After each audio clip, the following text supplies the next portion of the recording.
have the honor of presenting our next speaker, Barbara Lieberman from Bishop Campus. Barbara went through our tutor training program a few semesters ago. And I was instantly struck by her passion and dedication for tutoring. And she really strengthened our burgeoning tutoring program, and the students would always comment on how patient she was and how she helped build confidence in them. And word quickly got out, and she started volunteering around the community, doing tutoring for a variety of community organizations. And I recently learned that she's stepping into a full-time role at the Owens Valley Career Development Center, doing tutoring there, and she's a remarkable person. We're all very proud of her. And without further ado, please join me in welcoming Barbara to the podium.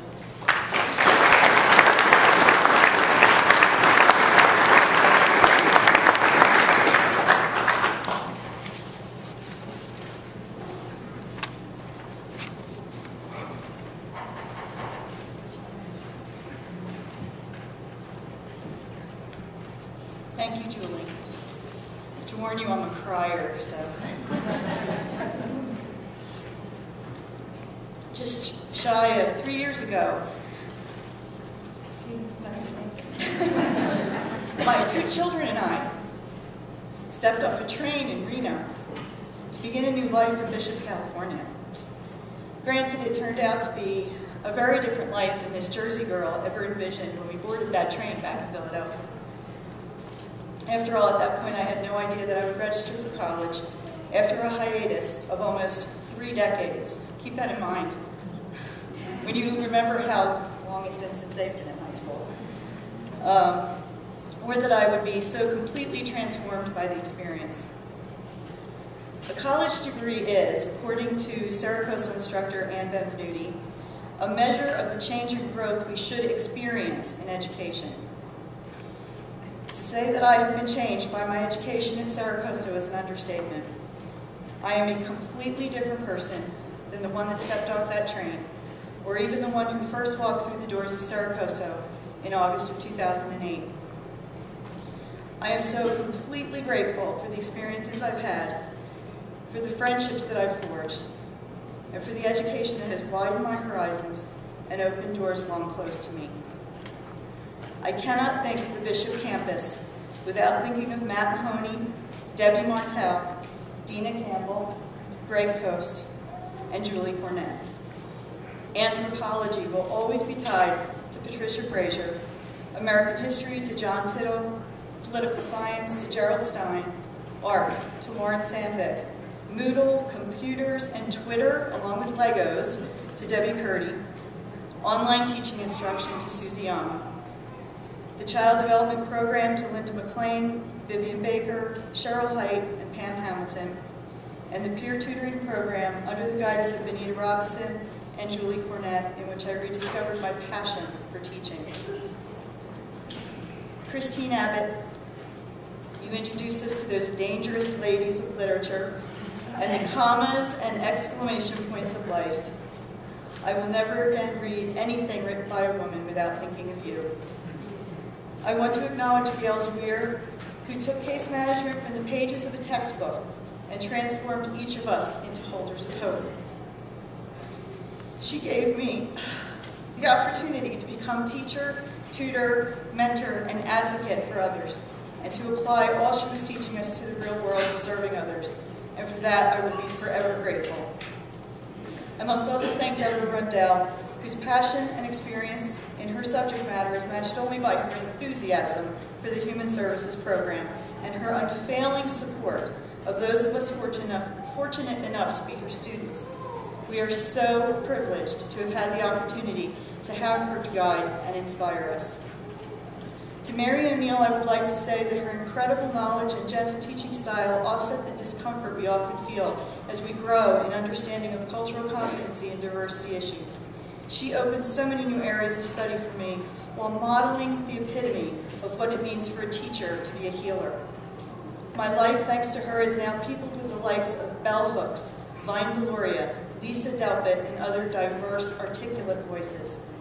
I know without a doubt that I now have the job I do because of all the opportunities to learn Mary offers her students in her diversity courses. And to Ann Benvenuti. She raised the bar for me, inspired me, pushed me to test my limits and to try my wings. In a world that seeks to take the easiest way and the shortest route, Ann shows her students that the real beauty lies in the work itself, and that to know anything, we must first know ourselves. Would that I could become the teacher she is. To each of you, I offer Helen Keller's words that when you do your best, you never know what miracle is wrought in your life or in the life of another. Each of you for me has been instructor, role model, mentor, and friend. I take each of you with me in my heart, and I hope into my future teaching endeavors, even as I hope you will continue to be a part of my life. There are others who have taught me and inspired me even as they sat beside me in class. Kelly Brown and Gloria Howe have laughed with me, cried with me, eaten with me, and learned with me. We have shared frustrations and family crises, group projects and growing pains, sweat ceremonies and sweet memories. You too have educated and enlightened me. I will miss our hours spent together in class, but I know our friendship will continue and grow as we do.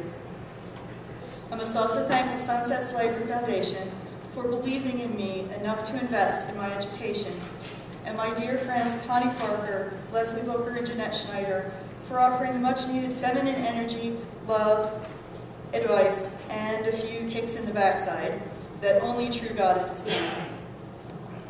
I know, too, that my parents have stood beside me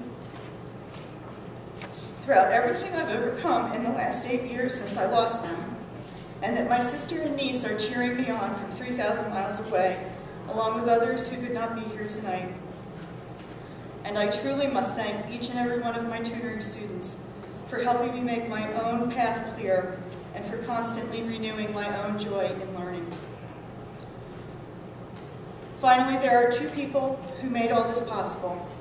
Without the constant love and support, and not a little cheerleading, from my two wonderful children, I would never have taken those first steps toward returning to college, nor would the hours spent studying, reading, writing, observing, tutoring, and attending class have been possible. In return for all you've done to support me, I offer you, Ben and Ellie, along with my fellow graduates, the possibility that it is never too late to begin again. You will never go so far afield that you cannot reinvent yourself, and that all things are possible. If I can stand up and walk again, if I can stand here today, you can do anything. My education at Cerro will stay with me for the rest of my life. It has afforded me many opportunities for which I will be ever grateful. It has brought individuals into my life who have offered much more than a textbook to read, a paper to research, and a grade to be earned. For those of you closest to me, you know why this day is so important, what it means for me to be standing in this spot, and what I have reclaimed standing here today. This first step, my education at Cerro, has led to the fulfillment of a lifelong dream, a new job doing what I love most, and I'm still dreaming. For today, though, it all comes down to this. I can finally say the 4 words that have eluded me for 30 years. I have a degree. Congratulations to all of you. Thank you, Cerro.